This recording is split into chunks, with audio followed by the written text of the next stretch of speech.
ॐ नमस्ते गणपतये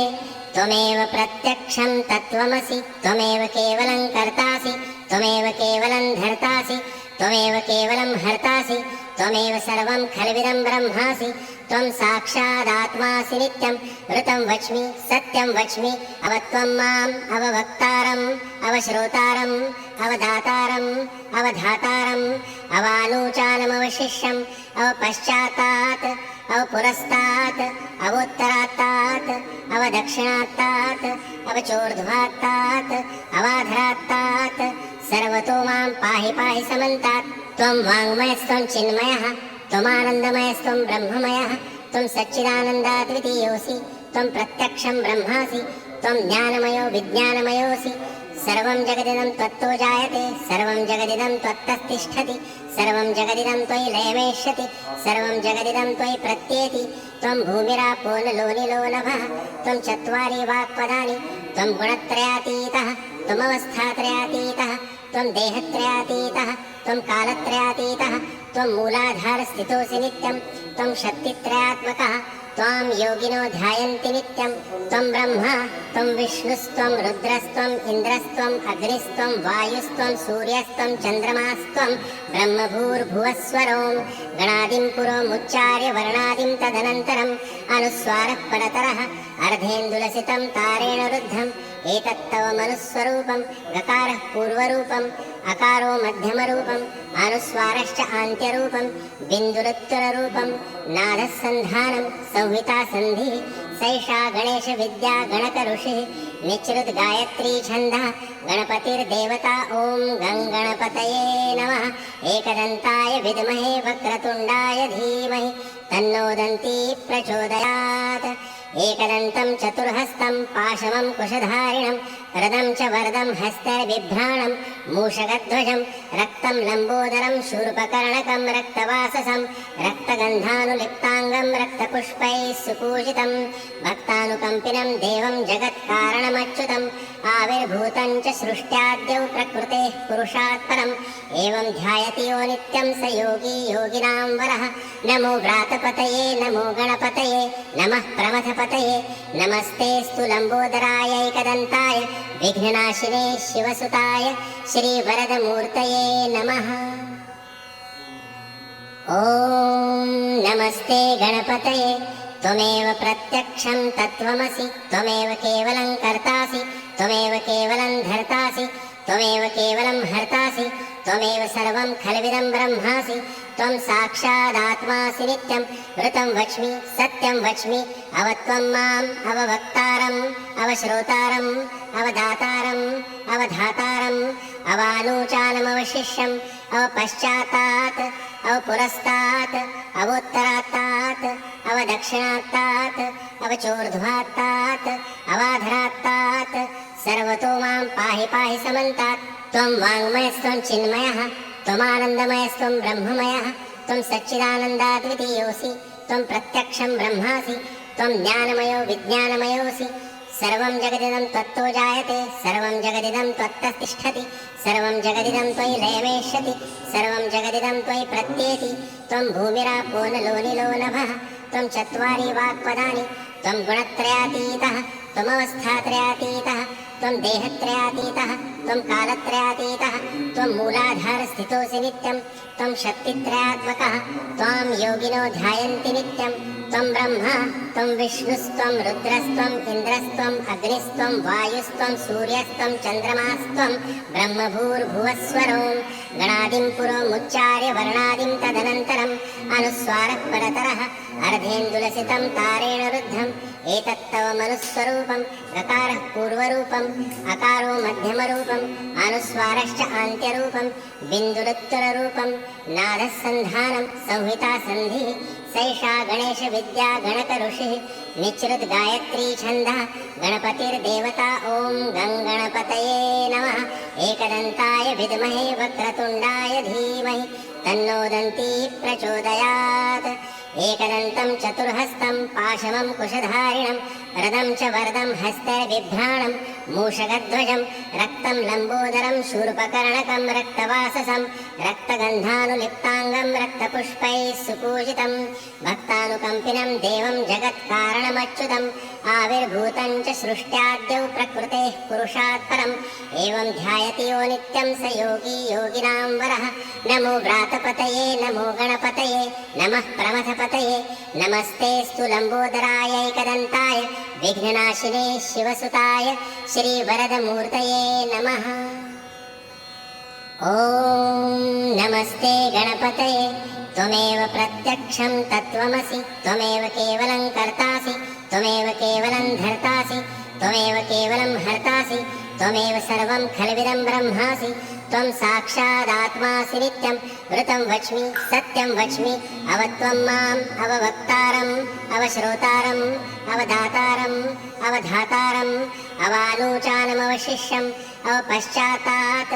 अवपुरस्तात् अवोत्तरात्तात् अवदक्षिणात्तात् अवचोर्ध्वात्तात् अवाधरात्तात् सर्वतो मां पाहि पाहि समन्तात् त्वं वाङ्मयस्त्वं चिन्मयः त्वमानन्दमयस्त्वं ब्रह्ममयः त्वं सच्चिदानन्दाद्वितीयोऽसि त्वं प्रत्यक्षं ब्रह्मासि त्वं ज्ञानमयो विज्ञानमयोऽसि सर्वं जगदिदं त्वत्तो जायते सर्वं जगदिदं त्वत्तः तिष्ठति सर्वं जगदिदं त्वयि लयमेष्यति सर्वं जगदिदं त्वयि प्रत्येति त्वं भूमिरापो नलो निलो नभः त्वं चत्वारि वाक्पदानि त्वं गुणत्रयातीतः त्वमवस्थात्रयातीतः त्वं देहत्रयातीतः त्वं कालत्रयातीतः त्वं मूलाधारस्थितोऽसि नित्यं त्वं शक्तित्रयात्मकः त्वां योगिनो ध्यायन्ति नित्यं त्वं ब्रह्मा त्वं विष्णुस्त्वं रुद्रस्त्वम् इन्द्रस्त्वम् अग्निस्त्वं वायुस्त्वं सूर्यस्त्वं चन्द्रमास्त्वं ब्रह्मभूर्भुवस्वरों गणादिं पुरोमुच्चार्य वर्णादिं तदनन्तरम् अनुस्वारः परतरः अर्धेन्दुलसितं तारेण रुद्धम् एतत्तव मनुस्वरूपं गकारः पूर्वरूपम् अकारो मध्यमरूपम् अनुस्वारश्च आन्त्यरूपं बिन्दुरुत्तररूपं नादः सन्धानं संहिता सन्धिः सैषा गणेशविद्या गणकऋषिः निःसृत गायत्री छन्दः गणपतिर्देवता ॐ गङ्गणपतये नमः एकदन्ताय विद्महे वक्रतुण्डाय धीमहि तन्नो दन्ती प्रचोदयात् एकदन्तं चतुर्हस्तं पाशमं कुशधारिणं रदं च वरदं हस्तैर्बिभ्राणं मूषकध्वजं रक्तं लम्बोदरं शूर्पकर्णकं रक्तवाससं रक्तगन्धानुलिप्ताङ्गं रक्तपुष्पैः सुपूजितं भक्तानुकम्पिनं देवं जगत्कारणमच्युतम् आविर्भूतं च सृष्ट्याद्यौ प्रकृतेः पुरुषात् परम् एवं ध्यायति यो नित्यं स योगी योगिनां वरः नमो व्रातपतये नमो गणपतये नमः प्रमथपतये नमस्तेऽस्तु लम्बोदरायैकदन्ताय विघ्ननाशिने शिवसुताय श्रीवरदमूर्तये नमः। ॐ नमस्ते गणपतये त्वमेव प्रत्यक्षं तत्त्वमसि त्वमेव केवलं कर्तासि त्वमेव केवलं धर्तासि त्वमेव केवलं हर्तासि त्वमेव सर्वं खल्विदं ब्रह्मासि त्वं साक्षादात्मासि नित्यं ऋतं वच्मि सत्यं वच्मि अवत्वं माम् अववक्तारम् अवश्रोतारम् अवदातारम् अवधातारम्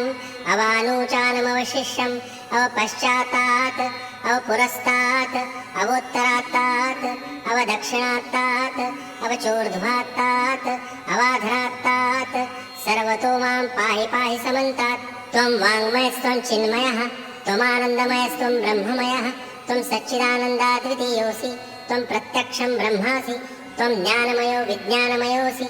सर्वं जगदिदं त्वत्तो जायते सर्वं जगदिदं त्वत्तः तिष्ठति सर्वं जगदिदं त्वयि लयमेष्यति सर्वं जगदिदं त्वयि प्रत्येति त्वं भूमिरापो नलो निलो नभः त्वं चत्वारि वाक्पदानि त्वं गुणत्रयातीतः त्वमवस्थात्रयातीतः त्वं देहत्रयातीतः त्वं कालत्रयातीतः त्वं मूलाधारस्थितोऽसि नित्यं त्वं शक्तित्रयात्मकः त्वां योगिनो ध्यायन्ति नित्यं त्वं ब्रह्मा त्वं विष्णुस्त्वं रुद्रस्त्वम् इन्द्रस्त्वम् अग्निस्त्वं वायुस्त्वं सूर्यस्त्वं चन्द्रमास्त्वं ब्रह्मभूर्भुवस्वरों गणादिं पुरोमुच्चार्य वर्णादिं तदनन्तरम् अनुस्वारः परतरः अर्धेन्दुलसितं तारेण रुद्धम् एतत्तव मनुस्वरूपं गकारः पूर्वरूपम् अकारो मध्यमरूपम् अनुस्वारश्च आन्त्यरूपम् बिन्दुरुत्तररूपम् नादः सन्धानं संहिता सन्धिः सैषा गणेश विद्या गणक ऋषिः निच्रुत गायत्री छन्दः गणपतिर्देवता ॐ गं गणपतये नमः एकदन्ताय विद्महे वक्रतुण्डाय धीमहि तन्नो दन्ती प्रचोदयात् एकदन्तं चतुर्हस्तं पाशमं कुशधारिणं रदं च वरदं हस्तैर्बिभ्राणं मूषकध्वजं रक्तं लम्बोदरं शूर्पकर्णकं रक्तवाससं रक्तगन्धानुलिप्ताङ्गं रक्तपुष्पैः सुपूजितं भक्तानुकम्पिनं देवं जगत्कारणमच्युतम् आविर्भूतं च सृष्ट्याद्यौ प्रकृतेः पुरुषात् परम् एवं ध्यायति यो नित्यं स योगी योगिनां वरः नमो व्रातपतये नमो गणपतये नमः प्रमथपतये नमस्तेऽस्तु लम्बोदराय एकदन्ताय विघ्ननाशिने शिवसुताय श्रीवरदमूर्तये नमः ॐ नमस्ते गणपतये त्वमेव प्रत्यक्षं तत्त्वमसि त्वमेव केवलं कर्तासि त्वमेव केवलं धर्तासि त्वमेव केवलं हर्तासि त्वमेव सर्वं खल्विदं ब्रह्मासि त्वं साक्षादात्मासि नित्यं ऋतं वच्मि सत्यं वच्मि अवत्वं माम् अववक्तारम् अवश्रोतारम् अवदातारम् अवधातारम् अवानूचानमवशिष्यम् अवपश्चात्तात्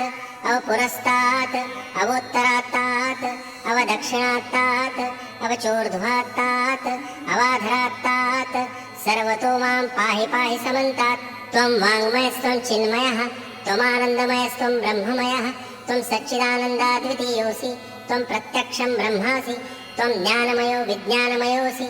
सर्वं जगदिदं त्वत्तो जायते सर्वं जगदिदं त्वत्तस्तिष्ठति सर्वं जगदिदं त्वयि लयमेष्यति सर्वं जगदिदं त्वयि प्रत्येति त्वं भूमिरापो नलो निलो नभः त्वं चत्वारि वाक्पदानि त्वं गुणत्रयातीतः त्वमवस्थात्रयातीतः त्वं देहत्रयातीतः त्वं कालत्रयातीतः त्वं मूलाधारस्थितोऽसि नित्यं त्वं शक्तित्रयात्मकः त्वां योगिनो ध्यायन्ति नित्यं त्वं ब्रह्मा त्वं विष्णुस्त्वं रुद्रस्त्वम् इन्द्रस्त्वम् अग्निस्त्वं वायुस्त्वं सूर्यस्त्वं चन्द्रमास्त्वं ब्रह्मभूर्भुवस्वरों गणादिं पुरोमुच्चार्य वर्णादिं तदनन्तरम् अनुस्वारः परतरः अर्धेन्दुलसितं तारेण रुद्धम् एतत्तव मनुस्वरूपं गकारः पूर्वरूपम् अकारो मध्यमरूपम् अनुस्वारश्च आन्त्यरूपम् बिन्दुरुत्तररूपम् नादः सन्धानं संहिता सन्धिः सैषा गणेश विद्या गणक ऋषिः निच्रुत गायत्री छन्दः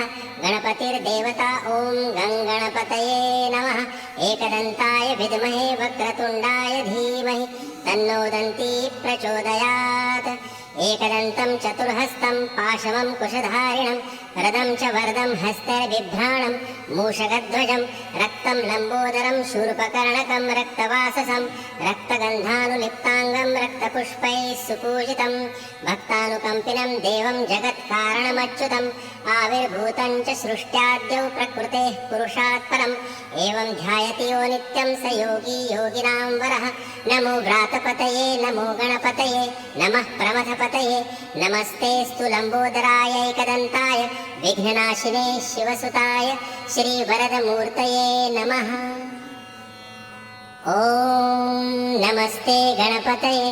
त्वमेव प्रत्यक्षं तत्त्वमसि त्वमेव केवलं कर्तासि त्वमेव केवलं धर्तासि त्वमेव केवलं हर्तासि त्वमेव सर्वं खल्विदं ब्रह्मासि त्वं साक्षादात्मासि नित्यं ऋतं वच्मि सत्यं वच्मि अवत्वं माम् अववक्तारम् अवश्रोतारम् अवदातारम् अवधातारम् अवानूचानमवशिष्यम् अवपश्चात्तात् अवपुरस्तात् अवोत्तरात्तात् अवदक्षिणात्तात् अवचोर्ध्वात्तात् अवाधरात्तात् सर्वतो मां पाहि पाहि समन्तात् त्वं वाङ्मयस्त्वं चिन्मयः त्वमानन्दमयस्त्वं ब्रह्ममयः त्वं सच्चिदानन्दाद्वितीयोऽसि त्वं प्रत्यक्षं ब्रह्मासि त्वं ज्ञानमयो विज्ञानमयोऽसि सर्वं जगदिदं त्वत्तो जायते सर्वं जगदिदं त्वत्तस्तिष्ठति सर्वं जगदिदं त्वयि लयमेष्यति सर्वं जगदिदं त्वयि प्रत्येति त्वं भूमिरापो नलो निलो नभः त्वं चत्वारि वाक्पदानि त्वं गुणत्रयातीतः त्वमवस्थात्रयातीतः त्वं देहत्रयातीतः त्वं कालत्रयातीतः त्वं मूलाधारस्थितोऽसि नित्यं त्वं शक्तित्रयात्मकः त्वां योगिनो ध्यायन्ति नित्यं त्वं ब्रह्मा त्वं विष्णुस्त्वं रुद्रस्त्वम् इन्द्रस्त्वम् अग्निस्त्वं वायुस्त्वं सूर्यस्त्वं चन्द्रमास्त्वं ब्रह्मभूर्भुवस्वरों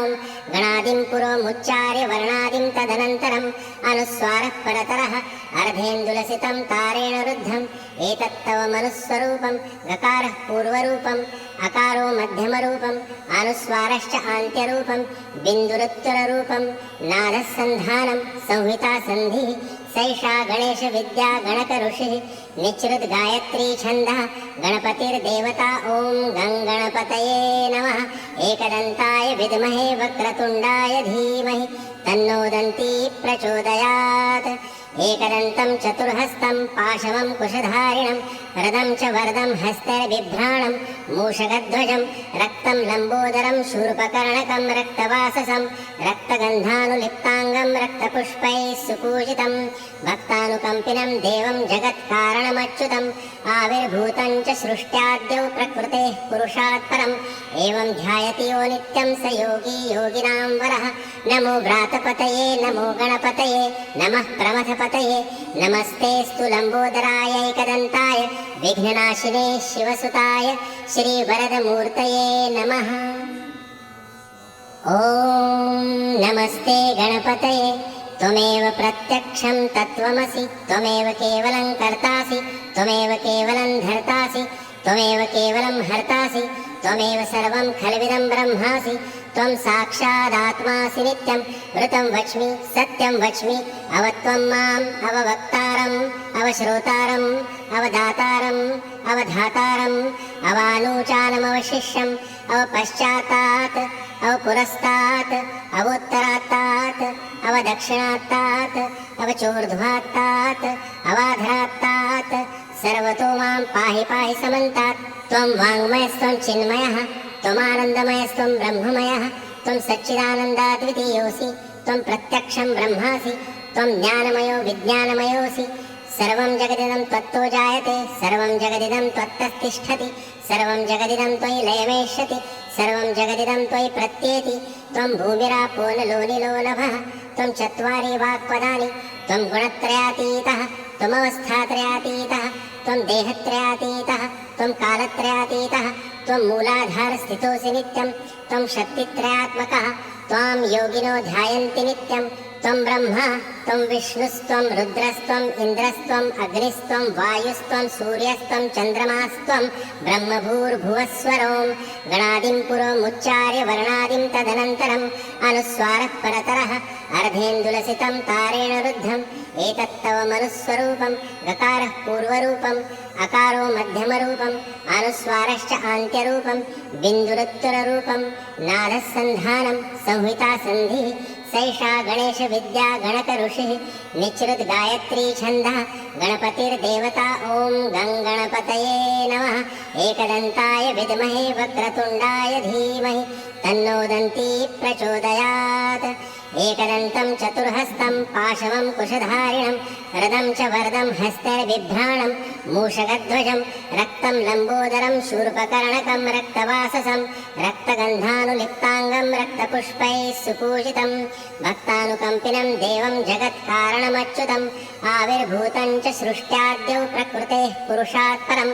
एवं ध्यायति यो नित्यं स योगी योगिनां वरः नमो व्रातपतये नमो गणपतये नमः प्रमथपतये नमस्तेऽस्तु लम्बोदराय एकदन्ताय विघ्ननाशिने शिवसुताय श्रीवरदमूर्तये नमः ॐ नमस्ते गणपतये त्वमेव प्रत्यक्षं तत्त्वमसि त्वमेव केवलं कर्तासि त्वमेव केवलं धर्तासि त्वमेव केवलं हर्तासि त्वमेव सर्वं खल्विदं ब्रह्मासि त्वं साक्षादात्मासि नित्यं ऋतं वच्मि सत्यं वच्मि अवत्वं माम् अववक्तारम् अवश्रोतारम् अवदातारम् अवधातारम् अवानूचानमवशिष्यम् अवपश्चात्तात् अवपुरस्तात् अवोत्तरात्तात् अवदक्षिणात्तात् अवचोर्ध्वात्तात् अवाधरात्तात् सर्वतो मां पाहि पाहि समन्तात् त्वं वाङ्मयस्त्वं चिन्मयः त्वमानन्दमयस्त्वं ब्रह्ममयः त्वं सच्चिदानन्दाद्वितीयोऽसि त्वं प्रत्यक्षं ब्रह्मासि त्वं ज्ञानमयो विज्ञानमयोऽसि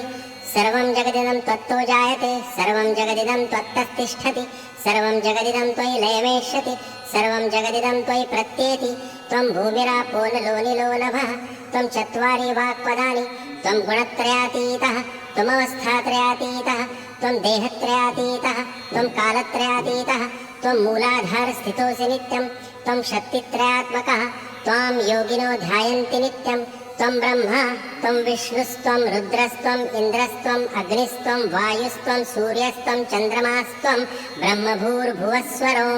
गणादिं पुरोमुच्चार्य वर्णादिं तदनन्तरम् अनुस्वारः परतरः अर्धेन्दुलसितं तारेण रुद्धम् एतत्तव मनुस्वरूपं गकारः पूर्वरूपम् अकारो मध्यमरूपम् अनुस्वारश्च आन्त्यरूपं बिन्दुरुत्तररूपं नादः सन्धानं संहिता सन्धिः सैषा गणेश विद्या गणक ऋषिः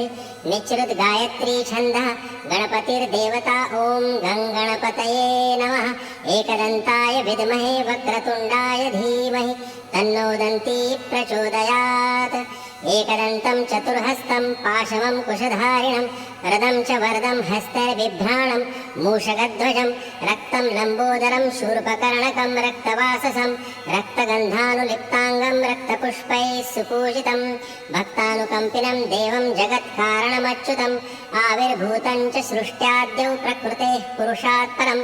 एवं ध्यायति यो नित्यं स योगी योगिनां वरः नमो व्रातपतये नमो गणपतये नमः प्रमथपतये नमस्तेऽस्तु लम्बोदराय एकदन्ताय विघ्ननाशिने शिवसुताय श्रीवरदमूर्तये नमः ॐ नमस्ते गणपतये त्वमेव प्रत्यक्षं तत्त्वमसि त्वमेव केवलं कर्तासि त्वमेव केवलं धर्तासि त्वमेव केवलं हर्तासि त्वमेव सर्वं खल्विदं ब्रह्मासि त्वं साक्षादात्मासि नित्यं ऋतं वच्मि सत्यं वच्मि अवत्वं माम् अववक्तारम् अवश्रोतारम् अवदातारम् अवधातारम् अवानूचानमवशिष्यम् अवपश्चात्तात्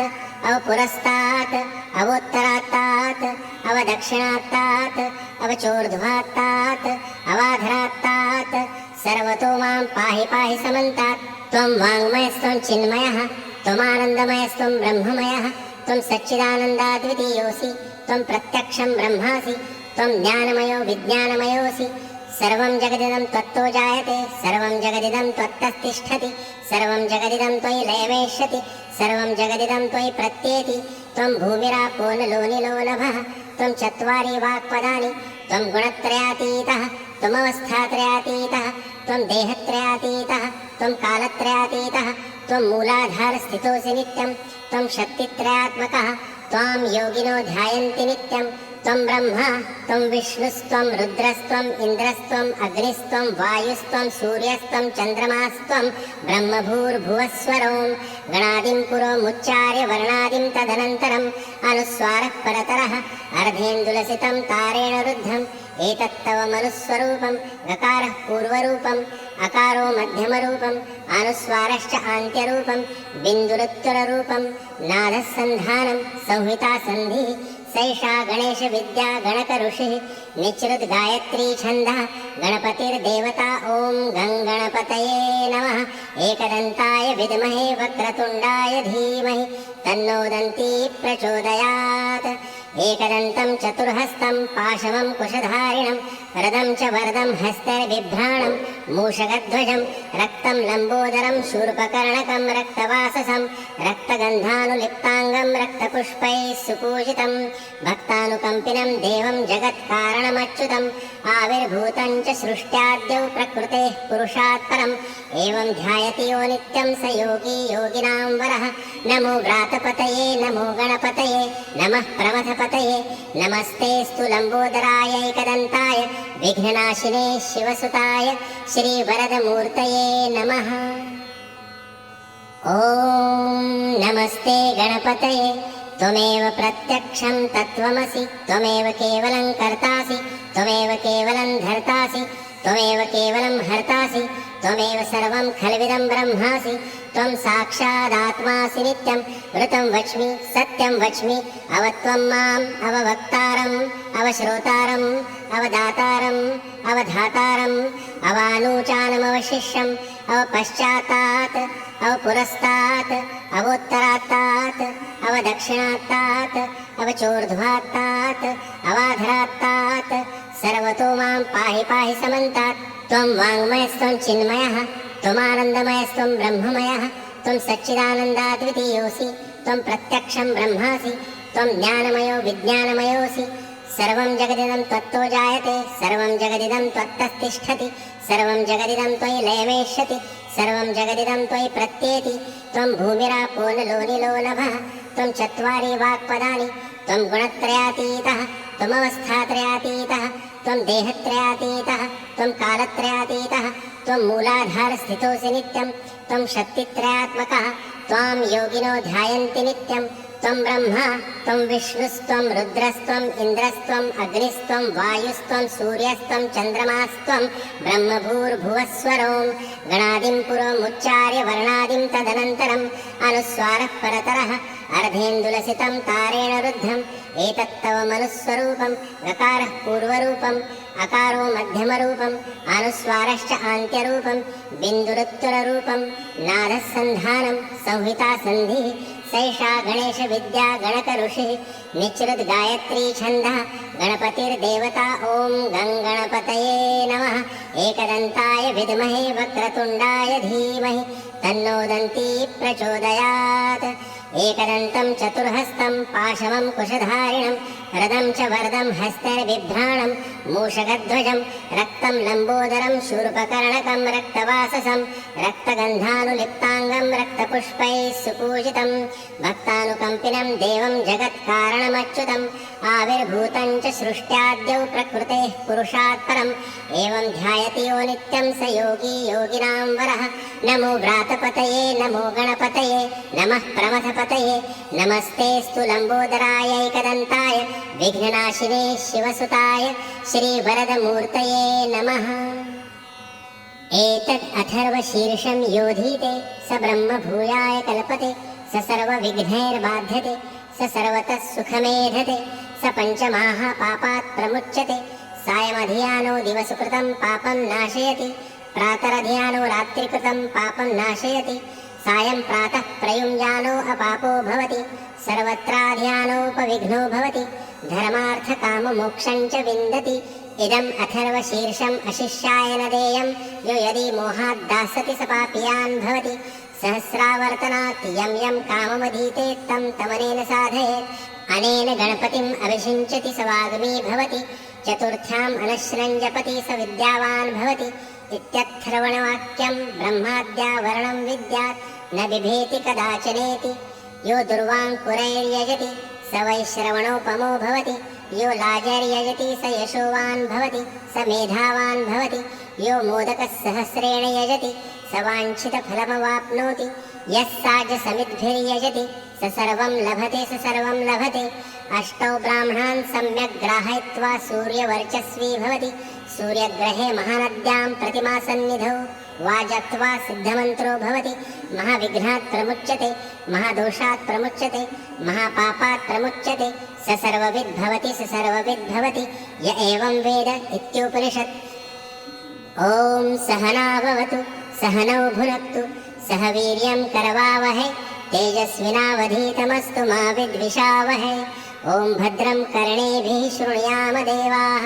भद्रं पश्येमाक्षभिर्यजत्राः स्थिरैरङ्गैस्तुष्टुवांसस्तनुभिर्व्यशेम देवहितं यदायुः ॐ स्वस्ति न इन्द्रो वृद्धश्रवाः स्वस्ति न पूषा विश्ववेदाः स्वस्ति नस्तार्क्ष्यो अरिष्टनेमिः स्वस्ति नो बृहस्पतिर्दधातु ॐ शान्ति शान्ति शान्तिः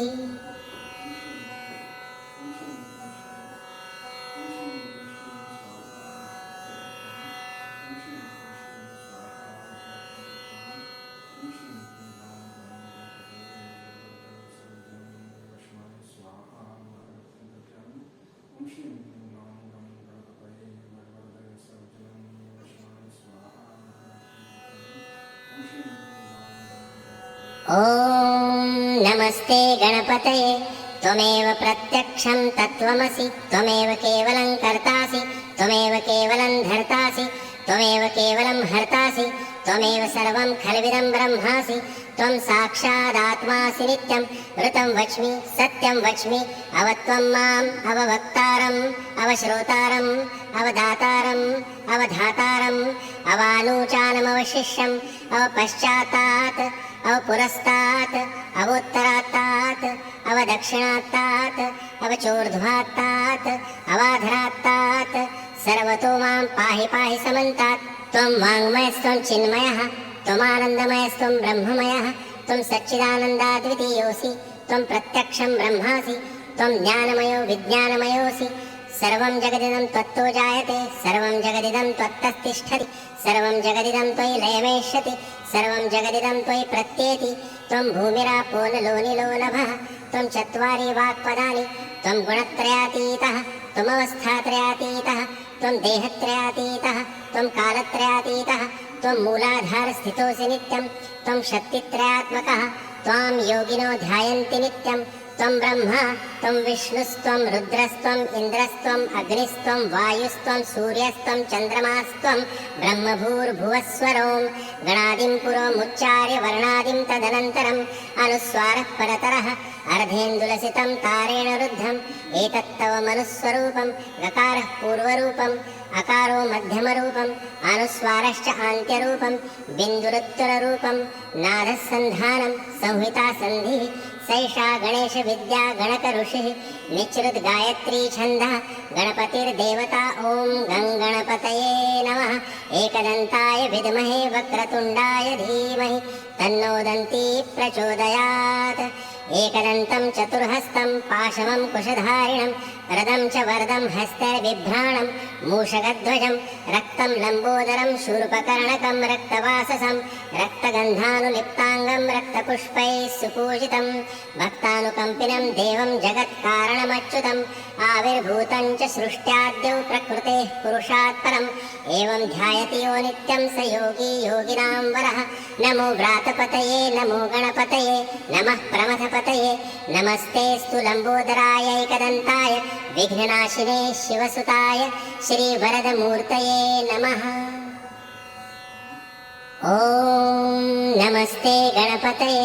त्वमेव प्रत्यक्षं तत्त्वमसि त्वमेव केवलं कर्तासि त्वमेव केवलं धर्तासि त्वमेव केवलं हर्तासि त्वमेव सर्वं खल्विदं ब्रह्मासि त्वं साक्षादात्मासि नित्यं ऋतं वच्मि सत्यं वच्मि अवत्वं माम् अववक्तारम् अवश्रोतारम् अवदातारम् अवधातारम् अवानूचानमवशिष्यम् अवपश्चातात् अवपुरस्तात् अवोत्तरात्तात् अवदक्षिणात्तात् अवचोर्ध्वात्तात् अवाधरात्तात् सर्वतो मां पाहि पाहि समन्तात् त्वं वाङ्मयस्त्वं चिन्मयः त्वमानन्दमयस्त्वं ब्रह्ममयः त्वं सच्चिदानन्दाद्वितीयोऽसि त्वं प्रत्यक्षं ब्रह्मासि त्वं ज्ञानमयो विज्ञानमयोऽसि सर्वं जगदिदं त्वत्तो जायते सर्वं जगदिदं त्वत्तस्तिष्ठति सर्वं जगदिदं त्वयि लयमेष्यति सर्वं जगदिदं त्वयि प्रत्येति त्वं भूमिरापो नलो निलो नभः त्वं चत्वारि वाक्पदानि त्वं गुणत्रयातीतः त्वमवस्थात्रयातीतः त्वं देहत्रयातीतः त्वं कालत्रयातीतः त्वं मूलाधारस्थितोऽसि नित्यं त्वं शक्तित्रयात्मकः त्वां योगिनो ध्यायन्ति नित्यं त्वं ब्रह्मा त्वं विष्णुस्त्वं रुद्रस्त्वम् इन्द्रस्त्वम् अग्निस्त्वं वायुस्त्वं सूर्यस्त्वं चन्द्रमास्त्वं ब्रह्मभूर्भुवस्वरों गणादिं पुरोमुच्चार्य वर्णादिं तदनन्तरम् अनुस्वारः परतरः अर्धेन्दुलसितं तारेण रुद्धम् एतत्तव मनुस्वरूपं गकारः पूर्वरूपम् अकारो मध्यमरूपम् अनुस्वारश्च आन्त्यरूपं बिन्दुरुत्तररूपं नादः सन्धानं संहिता सन्धिः सैषा गणेश विद्या गणक ऋषिः निचृत गायत्री छन्दः गणपतिर्देवता ॐ गं गणपतये नमः एकदन्ताय विद्महे वक्रतुण्डाय धीमहि तन्नो दन्ती प्रचोदयात् एकदन्तं चतुर्हस्तं पाशमं कुशधारिणं रदं च वरदं हस्तैर्बिभ्राणं मूषकध्वजं रक्तं लम्बोदरं शूर्पकर्णकं रक्तवाससं रक्तगन्धानुलिप्ताङ्गं रक्तपुष्पैः सुपूजितं भक्तानुकम्पिनं देवं जगत्कारणमच्युतम् आविर्भूतं च सृष्ट्याद्यौ प्रकृतेः पुरुषात् परम् एवं ध्यायति यो नित्यं स योगी योगिनां वरः नमो व्रातपतये नमो गणपतये नमः प्रमथपतये नमस्तेऽस्तु लम्बोदराय एकदन्ताय विघ्ननाशिने शिवसुताय श्रीवरदमूर्तये नमः। ॐ नमस्ते गणपतये त्वमेव प्रत्यक्षं तत्त्वमसि त्वमेव केवलं कर्तासि त्वमेव केवलं धर्तासि त्वमेव केवलं हर्तासि त्वमेव सर्वं खल्विदं ब्रह्मासि त्वं साक्षादात्मासि नित्यं ऋतं वच्मि सत्यं वच्मि अवत्वं माम् अववक्तारम् अवश्रोतारम् अवदातारम् अवधातारम् अवानूचानमवशिष्यम् अवपश्चात्तात् अवपुरस्तात् अवोत्तरात्तात् अवदक्षिणात्तात् अवचोर्ध्वात्तात् अवाधरात्तात् सर्वतो मां पाहि पाहि समन्तात् त्वं वाङ्मयस्त्वं चिन्मयः त्वमानन्दमयस्त्वं ब्रह्ममयः त्वं सच्चिदानन्दाद्वितीयोऽसि त्वं प्रत्यक्षं ब्रह्मासि त्वं ज्ञानमयो विज्ञानमयोऽसि सर्वं जगदिदं त्वत्तो जायते सर्वं जगदिदं त्वत्तः तिष्ठति सर्वं जगदिदं त्वयि लयमेष्यति सर्वं जगदिदं त्वयि प्रत्येति त्वं भूमिरापो नलो निलो नभः त्वं चत्वारि वाक्पदानि त्वं गुणत्रयातीतः त्वमवस्थात्रयातीतः त्वं देहत्रयातीतः त्वं कालत्रयातीतः त्वं मूलाधारस्थितोऽसि नित्यं त्वं शक्तित्रयात्मकः त्वां योगिनो ध्यायन्ति नित्यं त्वं ब्रह्मा त्वं विष्णुस्त्वं रुद्रस्त्वम् इन्द्रस्त्वम् अग्निस्त्वं वायुस्त्वं सूर्यस्त्वं चन्द्रमास्त्वं ब्रह्मभूर्भुवस्वरों गणादिं पुरोमुच्चार्य वर्णादिं तदनन्तरम् अनुस्वारः परतरः अर्धेन्दुलसितं तारेण रुद्धम् एतत्तव मनुस्वरूपं गकारः पूर्वरूपम् अकारो मध्यमरूपम् अनुस्वारश्च आन्त्यरूपं बिन्दुरुत्तररूपं नादः सन्धानं संहिता सन्धिः सैषा गणेश विद्या गणक ऋषिः निचृत गायत्री छन्दः गणपतिर्देवता ॐ गं गणपतये नमः एकदन्ताय विद्महे वक्रतुण्डाय धीमहि तन्नो दन्ती प्रचोदयात् एकदन्तं चतुर्हस्तं पाशमं कुशधारिणं रदं च वरदं हस्तैर्बिभ्राणं मूषकध्वजं रक्तं लम्बोदरं शूर्पकर्णकं रक्तवाससं रक्तगन्धानुलिप्ताङ्गं रक्तपुष्पैः सुपूजितं भक्तानुकम्पिनं देवं जगत्कारणमच्युतम् आविर्भूतं च सृष्ट्याद्यौ प्रकृतेः पुरुषात् परम् एवं ध्यायति यो नित्यं स योगी योगिनां वरः नमो व्रातपतये नमो गणपतये नमः प्रमथपतये नमस्तेऽस्तु लम्बोदराय एकदन्ताय विघ्ननाशिने शिवसुताय श्रीवरदमूर्तये नमः। ॐ नमस्ते गणपतये त्वमेव प्रत्यक्षं तत्त्वमसि त्वमेव केवलं कर्तासि त्वमेव केवलं धर्तासि त्वमेव केवलं हर्तासि त्वमेव सर्वं खल्विदं ब्रह्मासि त्वं साक्षादात्मासि नित्यं ऋतं वच्मि सत्यं वच्मि अवत्वं माम् अववक्तारम् अवश्रोतारम् अवदातारम् अवधातारम् अवानूचानमवशिष्यम् अवपश्चात्तात् अवपुरस्तात् अवोत्तरात्तात् अवदक्षिणात्तात् अवचोर्ध्वात्तात् अवाधरात्तात् सर्वतो मां पाहि पाहि समन्तात् त्वं वाङ्मयस्त्वं चिन्मयः त्वमानन्दमयस्त्वं ब्रह्ममयः त्वं सच्चिदानन्दाद्वितीयोऽसि त्वं प्रत्यक्षं ब्रह्मासि त्वं ज्ञानमयो विज्ञानमयोऽसि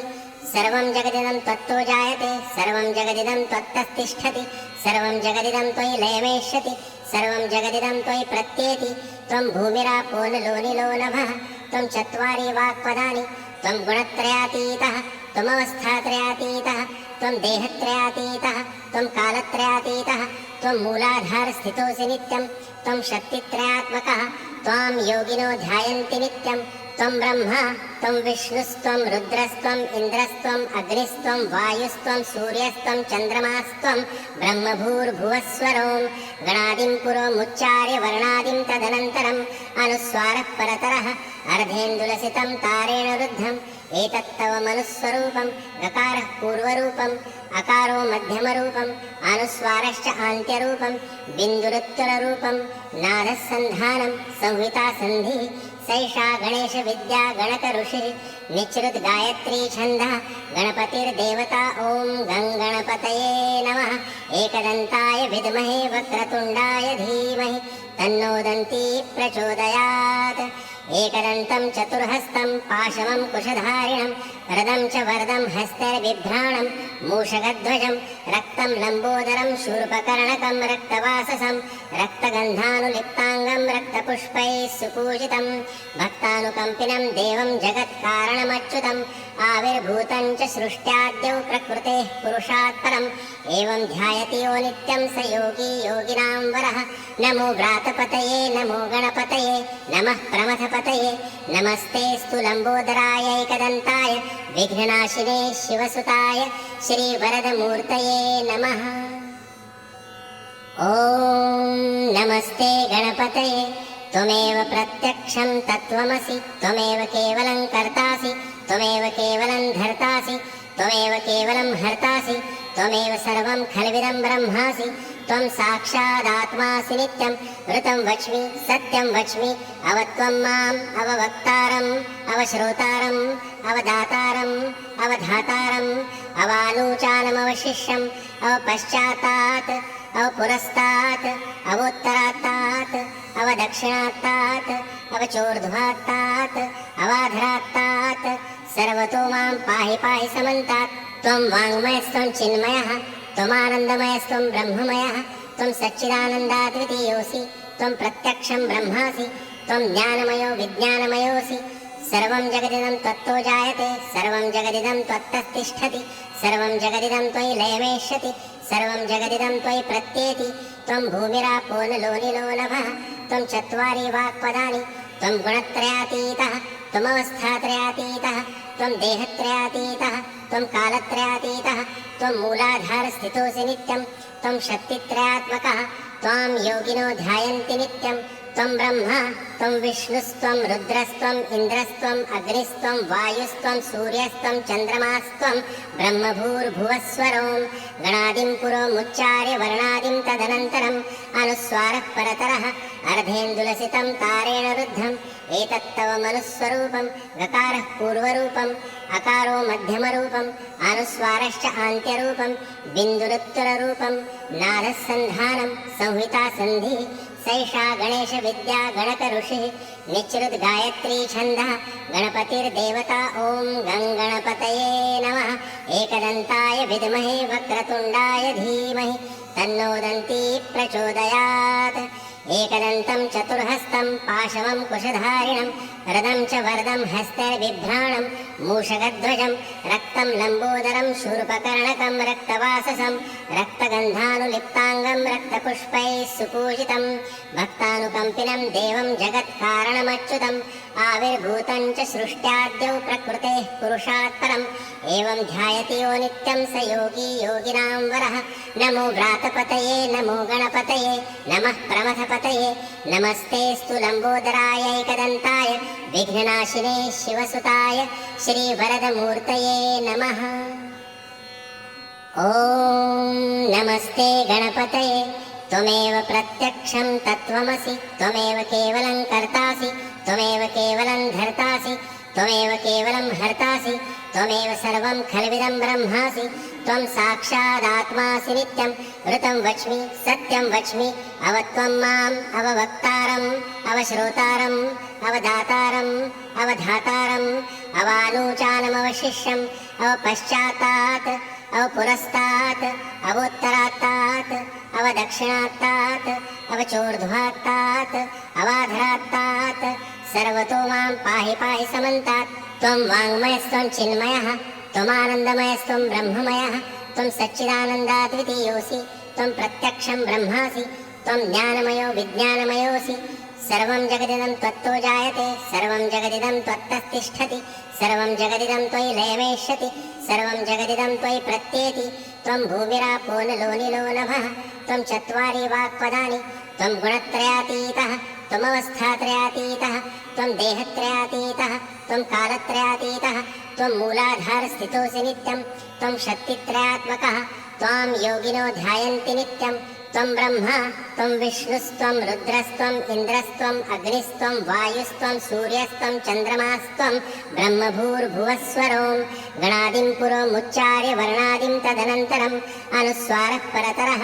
अर्धेन्दुलसितं तारेण रुद्धम् एतत्तव मनुस्वरूपं गकारः पूर्वरूपम् अकारो मध्यमरूपम् अनुस्वारश्च आन्त्यरूपं बिन्दुरुत्तररूपं नादः सन्धानं संहिता सन्धिः सैषा गणेश विद्या गणक ऋषिः निचृद् गायत्री छन्दः गणपतिर्देवता ॐ गङ्गणपतये नमः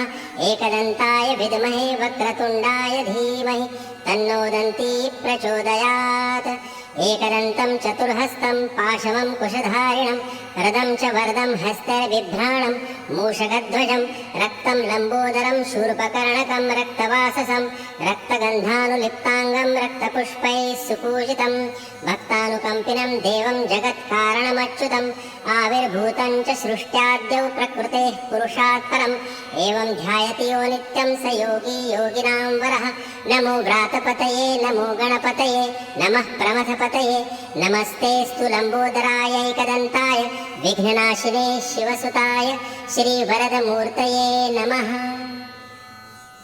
ॐ नमस्ते गणपतये त्वमेव प्रत्यक्षं तत्त्वमसि त्वमेव केवलं कर्तासि त्वमेव केवलं धर्तासि त्वमेव केवलं हर्तासि त्वमेव सर्वं खल्विदं ब्रह्मासि त्वं साक्षादात्मासि नित्यं ऋतं वच्मि सत्यं वच्मि अवत्वं माम् अववक्तारम् अवश्रोतारम् अवदातारम् अवधातारम् अवानूचानमवशिष्यम् अवपश्चात्तात् अवपुरस्तात् अवोत्तरात्तात् अवदक्षिणात्तात् अवचोर्ध्वात्तात् अवाधरात्तात्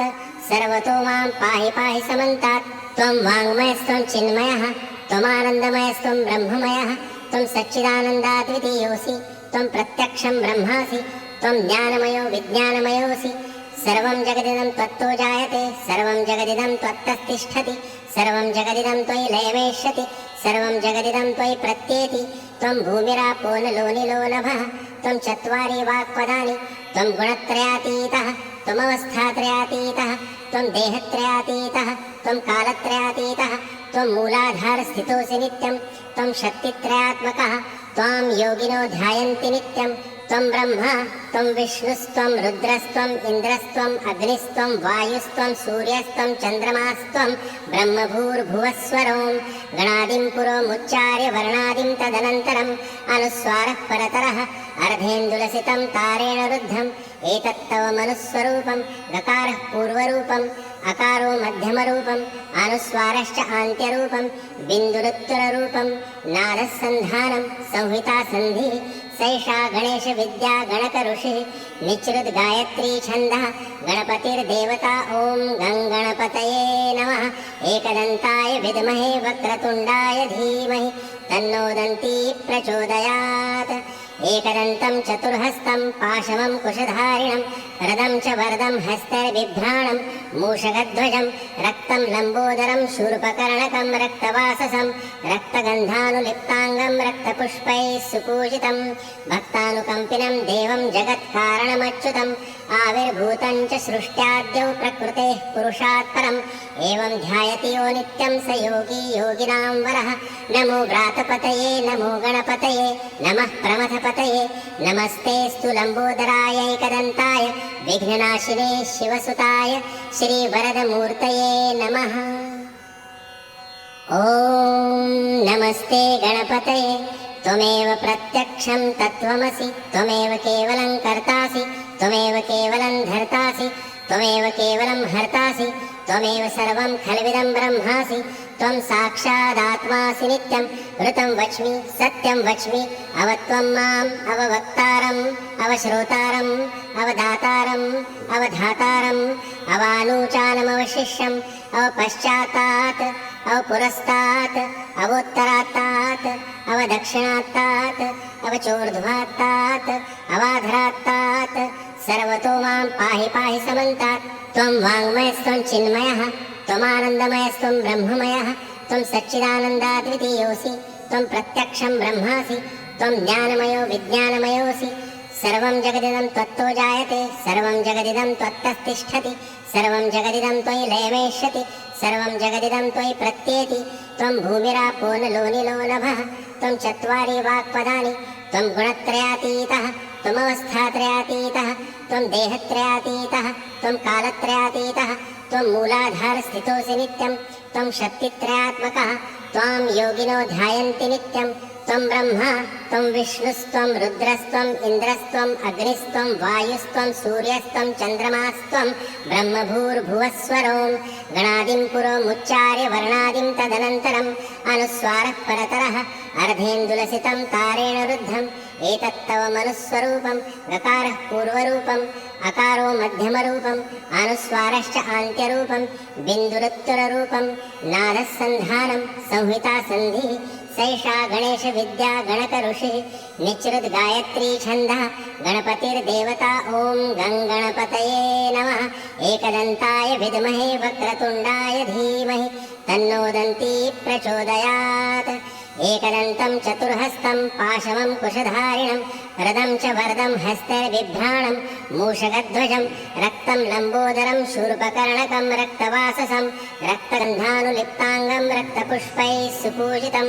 भक्तानुकम्पिनं देवं जगत्कारणमच्युतम् आविर्भूतं च सृष्ट्याद्यौ प्रकृतेः पुरुषात् परम् एवं ध्यायति यो नित्यं स योगी योगिनां वरः। नमो व्रातपतये नमो गणपतये नमः प्रमथपतये नमस्तेऽस्तु लम्बोदराय एकदन्ताय विघ्ननाशिने शिवसुताय श्रीवरदमूर्तये नमः। ॐ नमस्ते गणपतये त्वमेव प्रत्यक्षं तत्त्वमसि त्वमेव केवलं कर्तासि त्वमेव केवलं धर्तासि त्वमेव केवलं हर्तासि त्वमेव सर्वं खल्विदं ब्रह्मासि त्वं साक्षादात्मासि नित्यं ऋतं वच्मि सत्यं वच्मि अवत्वं माम् अववक्तारम् अवश्रोतारम् अवदातारम् अवधातारम् अवानूचानमवशिष्यम् अवपश्चात्तात् अवपुरस्तात् अवोत्तरात्तात् अवदक्षिणात्तात् अवचोर्ध्वात्तात् अवाधरात्तात् सर्वतो मां पाहि पाहि समन्तात्। त्वं वाङ्मयस्त्वं चिन्मयः त्वमानन्दमयस्त्वं ब्रह्ममयः त्वं सच्चिदानन्दाद्वितीयोऽसि त्वं प्रत्यक्षं ब्रह्मासि त्वं ज्ञानमयो विज्ञानमयोऽसि। सर्वं जगदिदं त्वत्तो जायते सर्वं जगदिदं त्वत्तस्तिष्ठति सर्वं जगदिदं त्वयि लयमेष्यति सर्वं जगदिदं त्वयि प्रत्येति। त्वं भूमिरापो नलो निलो नभः त्वं चत्वारि वाक्पदानि त्वं गुणत्रयातीतः त्वमवस्थात्रयातीतः त्वं देहत्रयातीतः त्वं कालत्रयातीतः त्वं मूलाधारस्थितोऽसि नित्यं त्वं शक्तित्रयात्मकः त्वां योगिनो ध्यायन्ति नित्यं। त्वं ब्रह्मा त्वं विष्णुस्त्वं रुद्रस्त्वं इन्द्रस्त्वं अग्निस्त्वं वायुस्त्वं सूर्यस्त्वं चन्द्रमास्त्वं ब्रह्मभूर्भुवस्वरों गणादिं पुरोमुच्चार्य वर्णादिं तदनन्तरम् अनुस्वारः